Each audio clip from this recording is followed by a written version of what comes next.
kami dari kelompok studi kelayakan bisnis dengan dosen pengampu Ibu Anur Fitri Hayati, SPD MPD. Di sini kami akan mempresentasikan ide usaha kami yaitu pempek isi pepaya muda atau Pensipeda. Sebelumnya, perkenalkan saya Suciali Paramadani dengan NIM 21053187 dan rekan saya Sofia Oktaviana NIM 21053186. Nah, baiklah, kita mulai saja presentasinya pada video berikut ini. Baiklah, di sini saya sebagai materi pertama yaitu akan menyampaikan tentang latar belakang dari pempek isi pepaya muda ini.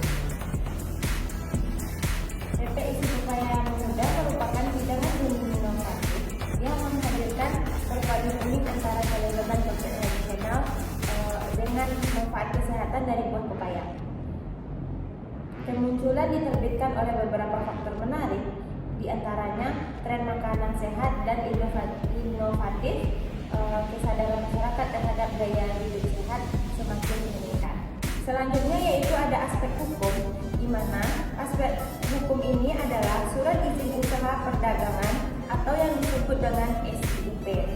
Nah, selanjutnya yang kedua yaitu ada izin produksi pangan, yaitu diperlukan izin produksi pangan dari bahan pengawas obat dan makanan yang disebut BPOM. Selanjutnya ada sertifikat halal. Sertifikat halal dari Majelis Ulama Indonesia atau MUI direkomendasikan untuk meningkatkan kepercayaan konsumen muslim terhadap produk. Selanjutnya ada aspek lingkungan. Aspek lingkungan ini yang pertama ada limbah padat. Pada pempek isi pepaya muda menghasilkan limbah padat seperti sisa bahan baku, kemasan, dan peralatan yang rusak. Yang kedua ada penggunaan energi, di mana penggunaan energi dalam proses produksi pempek isi pepaya muda ini menggunakan energi listrik untuk penerangan dan peralatan masak, kulkas, dan lain-lainnya. Sekian materi dari saya. Selanjutnya akan disampaikan oleh rekan saya. Baiklah, selanjutnya yaitu membangun tentang pasar dan pemasaran.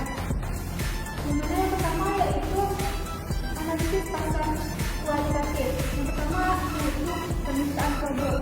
Nah, permintaan produk ini berhubungan dengan jelas antara harga pasar atau suatu barang dengan jumlah yang diminta. Namun faktor lainnya tidak berubah.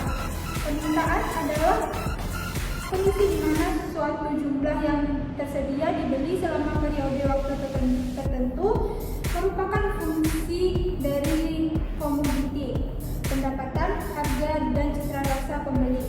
Yang kedua yaitu permintaan masa lalu yang berjalan selama ini. Nah, di sini permintaan masa lalu dari pempek isi pepaya muda atau Pensipeda ini yang mana yang pada produksi pertama itu menghasilkan 124 pieces dengan pendapatan 679.000. Untuk produksi yang kedua yaitu 132 pieces dengan pendapatan 714.000. Untuk produksi yang ketiga yaitu sebanyak 121 pieces dengan pendapatan 637. Untuk produksi yang keempat yaitu 140 pieces dengan pendapatan 764, dan untuk produksi yang terakhir itu sebanyak 150 pieces dengan pendapatan 886. Nah, selanjutnya yaitu ada proyeksi permintaan untuk 5 tahun mendatang.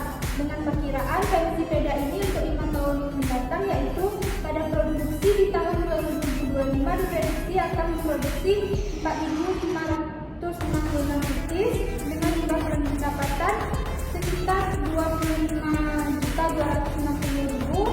Untuk tahun 2026 diprediksi akan memproduksi 4.522 dengan pendapatan 25.267, dan di tahun 2027 sebanyak 4.881 dengan pendapatan 26.952. Untuk tahun 2028 dengan produksi 4.370 dengan pendapatan 23.440, dan di tahun 2029 dengan produksi 3.658 dengan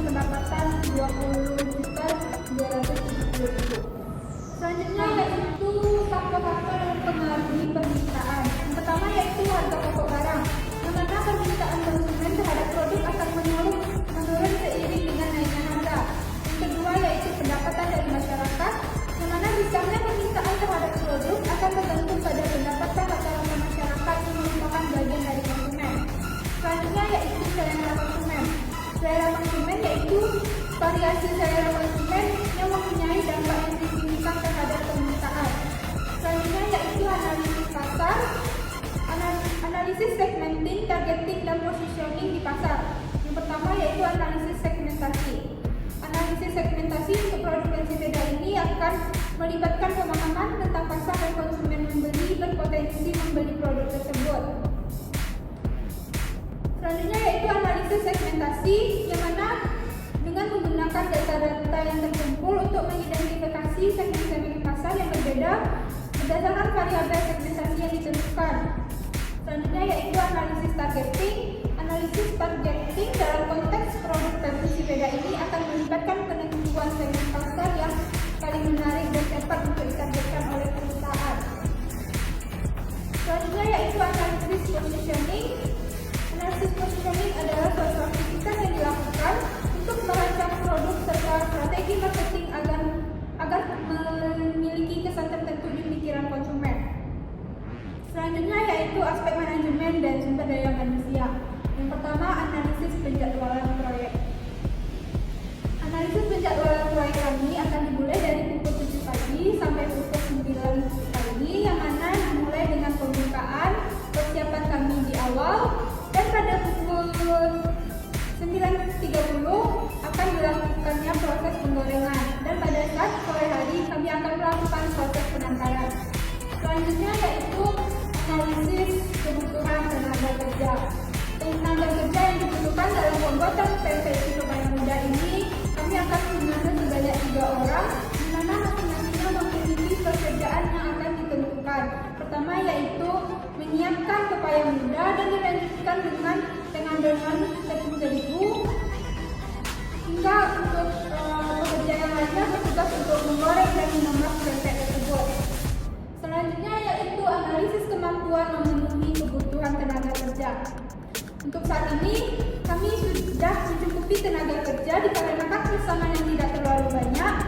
Nah, jika pesanan tersebut akan meningkat, kami akan menambah tenaga kerja. Selanjutnya yaitu analisis rencana struktur organisasi. Di sini akan dipimpin oleh pemimpin produksi dan bagian keuangan masing-masing 1 orang, dan untuk tenaga kerja sebanyak 3 orang. Selanjutnya yaitu aspek keuangan. Yang pertama, investasi. Di sini kami investasinya dari alat-alat untuk membuat Pensiveda ini. Yang pertama ada blender, kulkas, kompor gas, meja, box, wajan, dan botol saus. Yang mana totalnya di sini sebanyak 3.180.000. Nah, dengan modal awal investasi yaitu 3.180.000, jika perkiraan umur ekonomisnya selama 5 tahun, maka akan menghasilkan investasinya sebesar 636.000 per tahunnya. Selanjutnya yaitu modal kerja. Modal kerja di sini yaitu mencakupi bahan-bahan yang kami gunakan untuk membuat pempek supaya muda ini. Yang pertama yaitu plastika, sendok, kantong plastik, bawang merah, bawang putih, dan bahan-bahan lainnya. Di sini modal yang kami perlukan pada setiap tahunnya yaitu modal dari bahan-bahan pokoknya saja sebesar 14.544, karena modal kerja di sini digunakan untuk 3 kali produksi. Selanjutnya yaitu rencana anggaran biaya. Rencana anggaran biaya produksi di sini investasi sebesar 3.786.000, harga jual untuk kapal selam sebesar 5.000, dan untuk pempek pistel sebesar 6.000 rupiah. Sehingga BEP untuk per unitnya sebesar 1.514,4 rupiah. Selanjutnya yaitu perencanaan kapasitas produksi.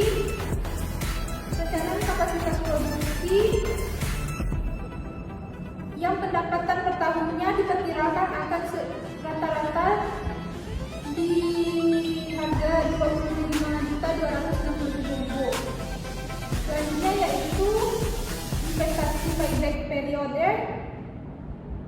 Di sini Payback periodenya dari produksi sepeda ini selama 3 tahun 5 bulan. Selanjutnya yaitu net present value. Di sini net present value-nya dengan tingkatan return sebesar 10% dan mendapatkan hasil 4.093.000. Selanjutnya yaitu profitabilitas index dengan nilai 1,28 dan internal rate return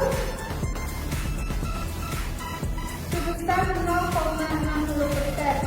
Selanjutnya akan disampaikan oleh rekan saya.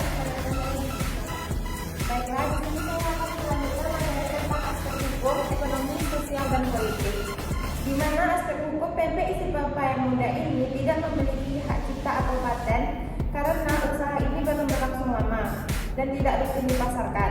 Namun, preset dan cara pembuatannya dapat dilindungi melalui hak merek dagang atau hak desain industri jika memenuhi persyaratan yang ditetapkan dalam undang-undang terkait.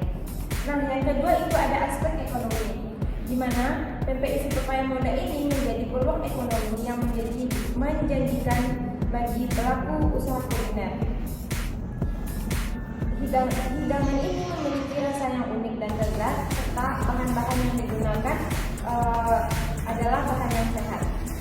Nah, di aspek ekonomi ini, PMP Isi Papaya Muda ini memiliki potensi ekonomi yang menjanjikan bagi para pengusaha kuliner, yaitu yang pertama, ada bahan baku mudah didapatkan dan relatif murah. Yang kedua yaitu rasa unik dan lezat. Yang ketiga, peluang pasar yang luas. Selanjutnya kita masuk kepada aspek sosial, di mana aspek PMP Isi Papaya Muda ini merupakan bagian dari kuliner Indonesia yang sering disajikan pada acara-acara tradisional, pernikahan, dan hari raya dan hari-hari lainnya. PMP Isi Papaya ini dapat menjadi sarana untuk melestarikan tradisi kuliner Indonesia serta menjaga warisan budaya kuliner bangsa. Yang terakhir yaitu ada aspek politik, di mana hidangan ini dapat dinikmati oleh semua orang terlepas dari suku, agama, ras, dan golongan.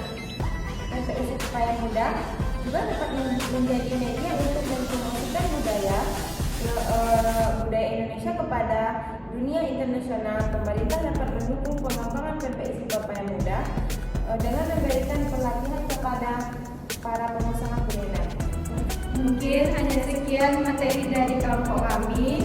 Jika ada salah dan kurang, Kami mohon maaf. Assalamualaikum warahmatullahi wabarakatuh.